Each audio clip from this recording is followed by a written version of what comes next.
Les heures où les femmes sont à ne pas prendre avec des pincettes. Bah, ça va pas?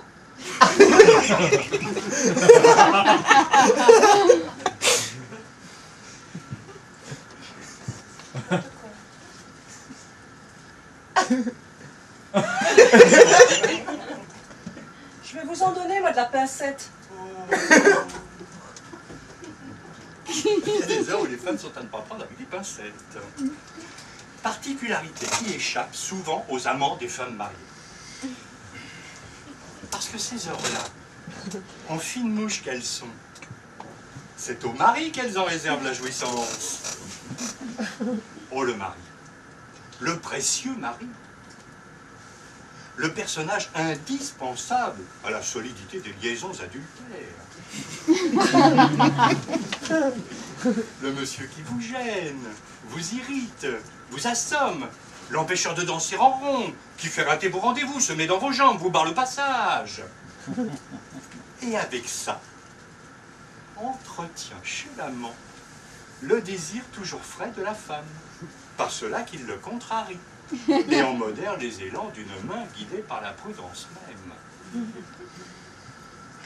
Que peu d'amants savent reconnaître l'impérieuse utilité de ce serviteur méconnu. N'importe. L'homme ne peut rien tant regretter au monde que d'avoir manqué, par sa faute, la femme qu'il convoitait et qu'il eût pu avoir. Parvenu à un certain âge, il est toujours, quoi qu'il arrive, l'obligé du bras qui enlace, du regard qui sourit, de la bouche qui sent bon. Et toute la question est de savoir si nous devons garder plus de rancune aux femmes des peines qu'elles nous auront faites, ou plus de reconnaissance des ivresses qu'elles nous auront prodiguées.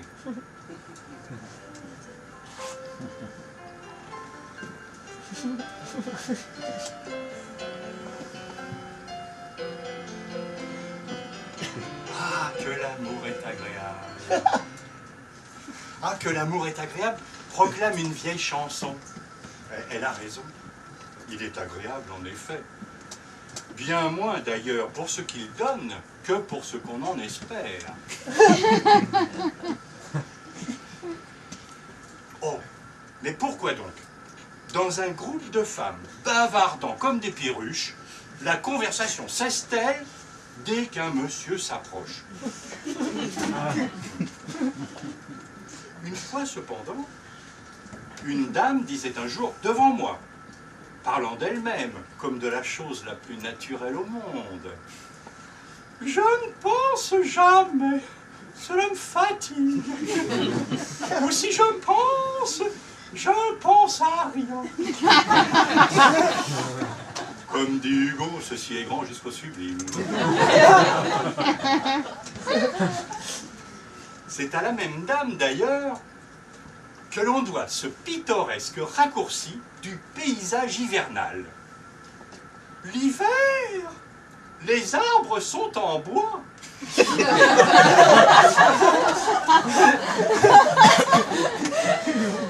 Bon, il est évident que la femme peut égaler l'homme en niaiserie. Mais à l'homme seul revient la gloire d'être à l'occasion la brute, dans toute l'abomination, dans toute l'étendue du terme. L'homme est le seul mâle qui batte sa femelle. Il est donc le plus brutal des mâles. À moins que, de toutes les femelles, la femme ne soit la plus insupportable. Très soutenable, en somme. Non, vous savez, la femme est meilleure qu'on le dit. Elle ne blague les larmes des hommes que si elle les a elle-même fait couler. Et puis la femme ne voit jamais ce que l'on fait pour elle. Elle ne voit que ce que l'on ne fait pas. Il est même des femmes dont la mémoire est une espèce de tirelire. sournoisement, silencieusement.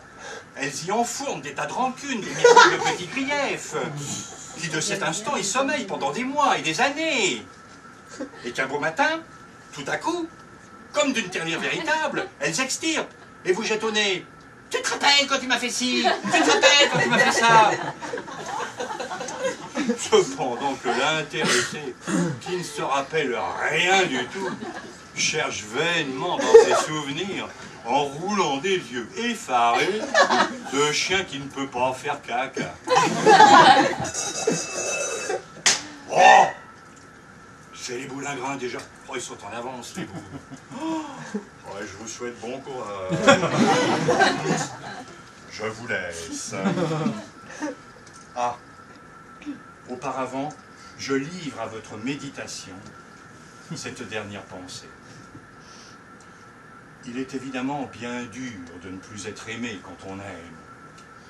Mais cela n'est pas comparable à l'être encore quand on n'aime plus.